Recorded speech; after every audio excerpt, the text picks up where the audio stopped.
வணக்கம். ஜெய்ஹிந்த். இன்று ஆவணி அவிட்டம் ரக்ஷபந்தன் வாழ்த்துக்கள். ஆவணி அவிட்டம் என்பது பூணல் கோர்க்குதல். ரக்ஷபந்தன் என்பது சகோதர சகோதரிகளின் குறிப்பது. குறிப்பாக சகோதரிகள் வந்து சகோதரர்களுக்கு ராக்கி கட்டுவாங்க. அந்த ராக்கியை கட்டின உடனே சகோதரர்கள் எப்போதும் உன் கூட இருப்பேன், எல்லா துன்பத்திலையும் உனக்கு கூட இருப்பேன், உனக்கு எப்பொழுதும் துணையாக இருப்பேன், உனக்கு இருப்பேன் அப்படின்னு சொல்கிறது தான் இந்த ரக்ஷபந்தன் விழா.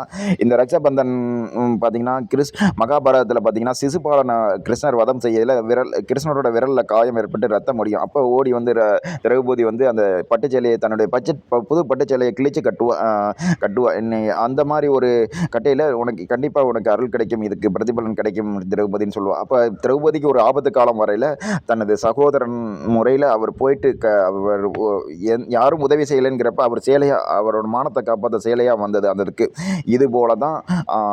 இது போல இந்திர பகவானுக்கு ஒரு ஆபத்து ஏற்படல. இந்திரனின் மனைவியான சசி என்பவர் அவர் இந்திர பகவானின் மணிக்கட்டில் கயிறை கட்டி அசுரர்களை வீழ்த்த இந்திர பகவான் வெற்றி பெறுவதற்கு அந்த மந்திர கயிறை கட்டினார். அந்த கயிறு தான் பிற்காலத்தில் ரக்ஷபந்தனாகவும் ஆகியதாக கூறப்படுகிறது. இவ்வாறு ரக்ஷபந்தன் விழா, அதாவது குறிப்பாக இரத்த பந்தத்தை தாண்டியும் இந்த கயிறுகள் கட்டப்படுகிறது. அவர் இன்று முதல் சகோதரனாக ஏற்றுக்கொள்ள எனக்கு துணை இருக்க வேண்டும் என்று கூறுவார்கள்.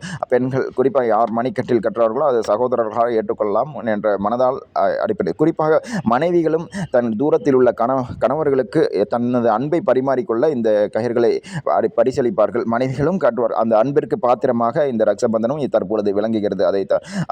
அதுபோல நல்ல அன்பு, தூய அன்பு உடையவர்கள் இந்த ரக்ஷபந்தனை கட்டி தூய அன்பை என்னை மட்டும் நினைக்க வேண்டும், மனதில் அந்த தூய அன்பை வெளிப்படுத்தும் விதமாக கணவனும் மனைவியும் இதை ஏற்றுக்கொள்வார்கள்.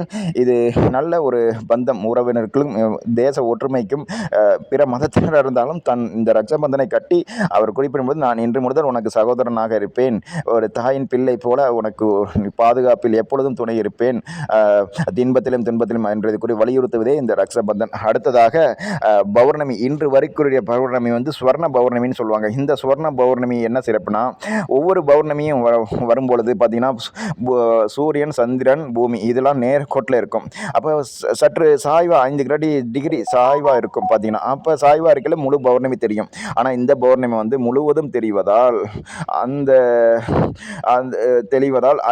5 டிகிரி நிழல், பூமியோட நிழல் வந்து படுது. அப்போ இது வந்து இதனால் எதுவும் இந்த சந்திர கிரகணத்தால் நம்ம இந்தியாவுக்கு எந்த பாதிப்பும் இல்லை. வழிபாடுகள், கோவில்கள் வழக்கம் போல செய்யலாம், நல்லா சாப்பிடலாம், இருக்கலாம். ஆனால் இது தென் அமெரிக்கா, வட அமெரிக்கா மற்றும் ஐரோப்பிய நாடுகளில், கனடா போன்ற நாடுகளில் தென்படும். அவ்வளோதான். பௌர்ணமியோடு சேர்த்து இந்த 5 டிகிரி அந்த சந்திர கிரகணம் தென்படும். இது சாதாரண கண்களாலே சந்திர கிரகணத்தை பார்க்கலாம்.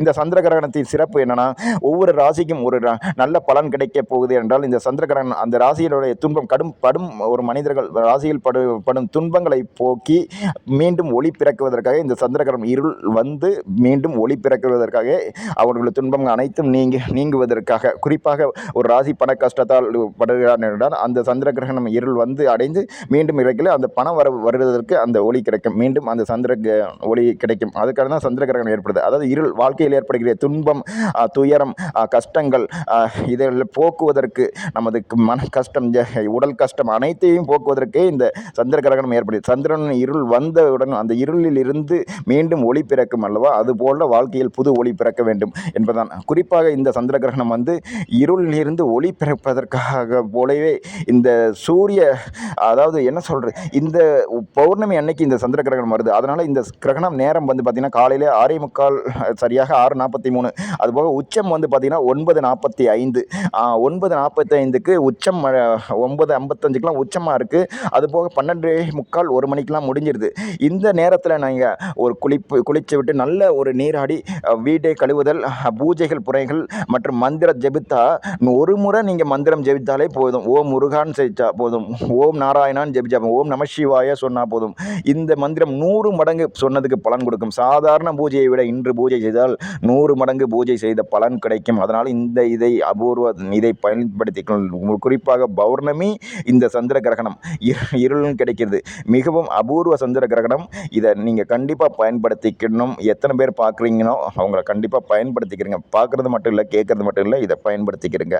வணக்கம். ஜெய்ஹிந்த். அனைவருக்கும் ரக்ஷபந்தன் மற்றும் ஆவணி அவிட்டம் மற்றும் சுவர்ண பௌர்ணமி மற்றும் இந்த அபூர்வ சந்திர கிரகணம் மற்றும் பௌர்ணமி வாழ்த்துக்கள். சகோதரத்துவம் வாழ்க, சகோதரத்துவம் வாழ்க, இந்தியா வாழ்க, பாரதம். வணக்கம். ஜெய்ஹிந்த்.